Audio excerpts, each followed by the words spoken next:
રાજ્યમાં ઔદ્યોગિક વસાહતોને જમીન ફાળવણી નીતિમાં કરાયો સુધારો. ઉદ્યોગ અને ખાણ વિભાગે વર્ગીકૃત કરેલી 3 કેટેગરીઝમાં જીઆઈડીસીને જમીન ફાળવવામાં આવશે. આથી સરકારી પડતર જમીન ફાળવવાની પ્રક્રિયા બનશે વધુ સરળ.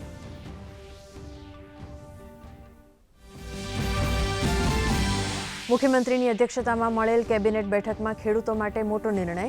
ખેડૂતોને શિયાળુ પાકના વાવેતર માટે અપાશે સિંચાઈનું પાણી. રાજ્યના 207 જળાશયની કુલ સંગ્રહ ક્ષમતાની સામે 88% જેટલો પાણીનો જથ્થો ઉપલબ્ધ, તો સરદાર સરોવર જળાશયમાં 90% પાણીનો જથ્થો ઉપલબ્ધ. ભરૂચના ઝઘડિયામાં બાળકી ઉપર દુષ્કર્મ મામલે આરોપી વિજય પાસવાનના 5 દિવસના રિમાન્ડ મંજૂર.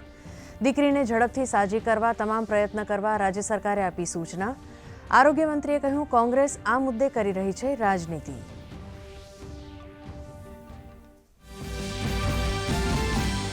મોરબી એસઆઈટીની પ્રશંસનીય કામગીરી. સીટના પ્રયત્નોથી સિરામિક ઉદ્યોગના વેપારીઓના ₹19 કરોડથી વધુ નાણાં થયા પરત. વેપારના રક્ષણ સંવર્ધન માટે રાજ્ય સરકાર પ્રતિબદ્ધ હોવાનું જણાવતા ગૃહ રાજ્યમંત્રી હર્ષ સંઘવી.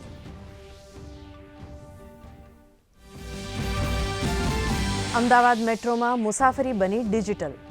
મેટ્રો રેલ કોર્પોરેશને મોબાઈલ ટિકિટિંગ એપ્લિકેશન કરી લોન્ચ. મુસાફરો હવે મોબાઈલ દ્વારા મેટ્રો રેલ ડેબિટ અને ક્રેડિટ કાર્ડથી સરળતાથી કરી શકશે ખરીદી.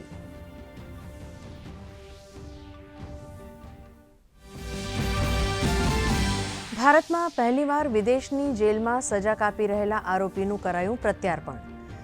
યુકેની લેસ્ટર કોર્ટમાં આજીવન કેદની સજા ભોગવી રહેલ જીગુ સોરઠી બાકીની સજા કાપશે સુરત જેલમાં. ભારત યુકે વચ્ચે થયેલી સંધિ અનુસાર આરોપીને કરાયો ટ્રાન્સફર. પ્રધાનમંત્રી નરેન્દ્ર મોદીએ કોંગ્રેસને લીધી આડે હાથ. કહ્યું, ડોક્ટર બાબા સાહેબ આંબેડકર પ્રતિ કોંગ્રેસનું અપમાનજનક વલણ કોઈથી છૂપું નથી. ભાજપ સરકારે બાબા સાહેબના સ્વપ્નને પૂરું કરવાના કર્યા અથાગ પ્રયત્ન.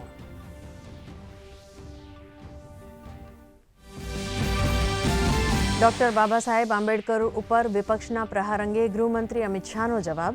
કહ્યું, કોંગ્રેસ સમાજમાં ભ્રાંતિ ફેલાવવાનો કરી રહી છે પ્રયત્ન. કોંગ્રેસ અનામત, બંધારણ અને આંબેડકર વિરોધી.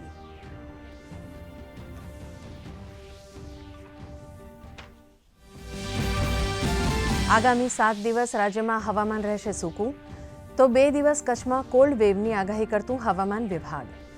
7.5 ડિગ્રી સાથે નલિયા ઠંડુગાર. અમદાવાદમાં લઘુત્તમ તાપમાન વધતા ઠંડીથી રાહત.